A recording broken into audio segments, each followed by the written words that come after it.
มีใครก็ฝากอีกก็ขอแอบครูบาอาจารย์ไปบาทวัดตาเนาะจากผู้ชายด้วยก็สังกัดขออนุโมทนาทำสายทางสภาออกเป็นแง่โก้เนาะจำเป็นแง่ครูอาจารย์โอ้ทุกข์ทุกองค์เนาะที่ได้เห็นความเมตตาเนาะเขามาเพื่อในงานปฏิบัติธรรมเนาะขออนุโมทนาขอบคุณขอบใจเห็นทางนี้ดูท้ายทางนี้จะเห็นถ่ายได้เนาะอาราธนาอิมนต์พาจากบ้านไส้สมัยสมการเราทดสอบเนี่ยรุ่นยางต่อทั้งสายการบนทวีสายการหนาเรื่องกรรมการเราทดสอบเมื่อต้องขนาดกรรมการที่ได้ทำเมื่อและการเป็นเจ้าที่การเป็นปานบ้านเนาะบ้านย่างสาวแต่ขออาราธนาอิมนต์เนาะเมื่อสุดาสุกงเมื่อความกันความกัน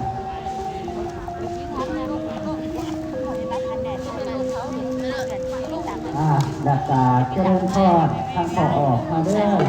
ตัดเสียบพรเป็นกระสอบพอเครื่องเจริญเข่ามีทั้งคนในครูบาอาจารย์ขับยินขวาอย่าบ้าเขาเจริญร่มบ้าเขาเล่นบ้าแก้วย่างนั้นแต่ยังทั้งคนใหญ่หรือว่าออกคนเนี่ยเชื่อมพ่อผู้ที่แข็งแรงสามารถรวยเรื่องรวยขับขับเขาขับเขาบาทเรื่องโดยไม่เคยเขาบาทเนาะขับเขาใส่บาทจากทั้งคนเนี่ยครูบาอาจารย์รักด้านบอลได้ชมตัวหน่อยจะบอกเห็นคนนั้นตัวใหญ่ตัวอ่อนเนาะมีทั้งฝ่ายการตัวนี้กับเรื่องผูกผ้าเรื่องผูกผ้าน้ำเพื่อรายงานการเคลื่อนไหวในงานปฏิบัติธรรมเอาปฏิบัติปาวิจัยที่แรกก็ไปหอดไปยิ่งไปก่อนนั่งหมอเจ้าซ้ำที่กองเด่นใส่เสียงตัวได้พูดนึงอยู่ภาพออกมางามกับที่ตามบนนี้ได้เกียรติของบัตรพาเนี่ยบัตรโคตรที่ชุกาหน้าบัตรพาทุกคนหน้าหรือว่าทั้งเกียรติอาจารย์ก็ได้หรือว่าทั้งเกียรติก็ได้เกียรติก็ได้บางเกียรติก็ได้ขึ้นมาโน่ตรงก็ได้ทางจะได้ต่างๆกลุ่มก็เป็นแต่เกียรติเอาเยอะกันก็ได้หรือว่าจะเกียรติวัดก็ได้ขออนุโมทนาเป็นช่างเขาบอกไว้เลยอ่ะไม่ได้ต่อหายใจเย็นไปมันเป็นยางทางมันบอกทางก่อนไอ้เราเป็นคนพ่อละเอียดเ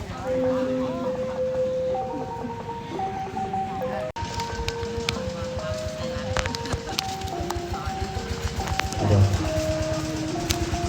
เป็นขณะนี้จากท่านครูอาจารย์ขออภิชาบาไปออกดีๆครับแล้วก็ติดใจก่อนนะ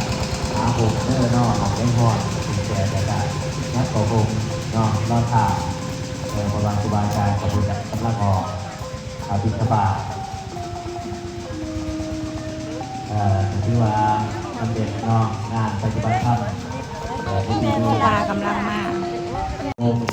เรากับเราเคยพบเคยเห็นเราเคยพอเพิ่นเอามาเห็นแต่จะได้ว่าเป็นบุญตาเป็นบุญต่อทั้งตาบุญภาวนาต่อทั้งลมหายใจจากเข้าบ้านที่ทำในเข้าในบ้านที่ทำซอสที่ในบ้านนางแพรเมตตานางอธิษฐานที่เมตตาเป็นตัวสิ่งที่จะได้ตัวให้ตนของเข้ามาฮอดแต่กับมากราบมาไหว้คุณเขาต้องฟ้ามือเลยเข้ามาน้อมคิดน้อมใจกราบไหว้แล้วคุณเขาต้องฟ้ามือฉะนั้นแล้วห้องมีฟ้าที่บุญแล้วในตัวเองเป็นมนุษย์ถ้าเข้ารักษาศีลหาได้แน่นอนว่าเกิดเป็นมนุษย์แน่นอน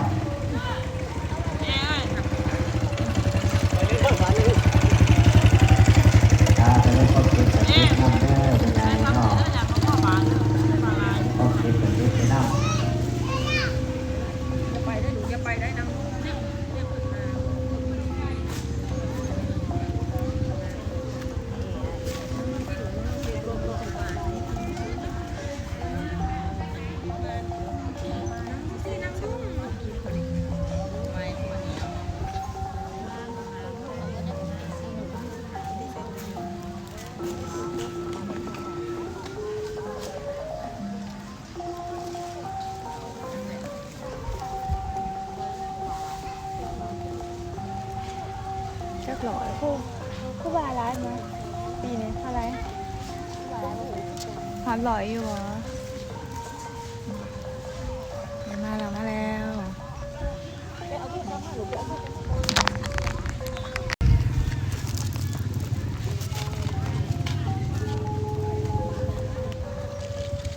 กระทอนแดดกระยับเด้อไงเด้อยับเขาโฮมเด้อเนาะก็ถามคุณครูบาอาจารย์เป็นกำลังเดี่ยวเขามาเนาะทางประตูเขา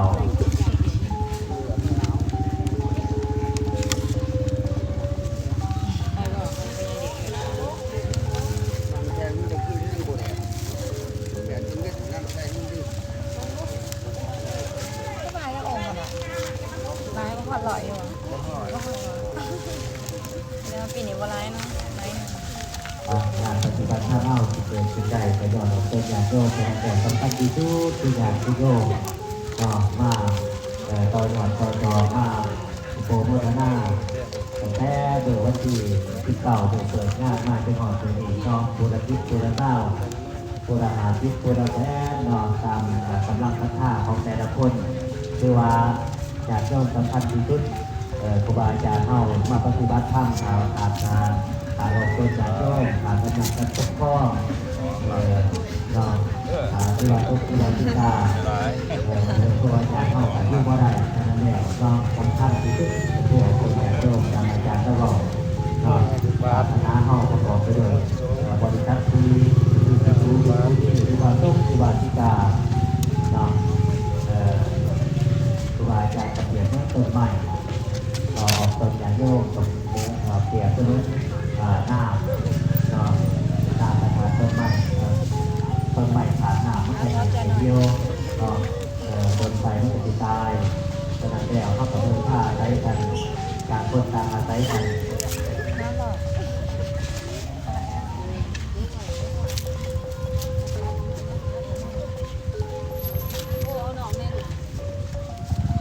วายาโยกมาทำหน้าที่อุปกรณ์อุปติกาทำหน้าที่ของเจ้าของบริบกครององค์เบิกทั้งนี้เนาะว่าอุปกรณ์อุปติกาหมายถึงเขตเขตใต้ที่นับถือพุทธศาสนาแต่ที่เอาพระศาสนาใส่เป็นพระพุทธธรรมประสงค์เนาะมาถือข้ายกข้ายิกาสบายถึงเขตนี้เขตใต้ที่นี่ก็ท่าปู่ทำบุญและสบายธาตุในพุทธศาสนาพุทธศาสนาชนสบายถึงผู้ที่ดีจิตใจเกิดไปสักท่าได้นับถือพุทธศาสนาพุทธบริษัทหมายถึงสังคมในทางพุทธศาสนาซึ่งประกอบนี้ดีจำพวกเป็นจิตผู้หนีต่อตัวอุบาสิกาขนาดแล้วอยากโยมเข้าทั้งหลายมาไปบทไปบาปให้ใจระเบิดแล้วเอามาทำหน้าที่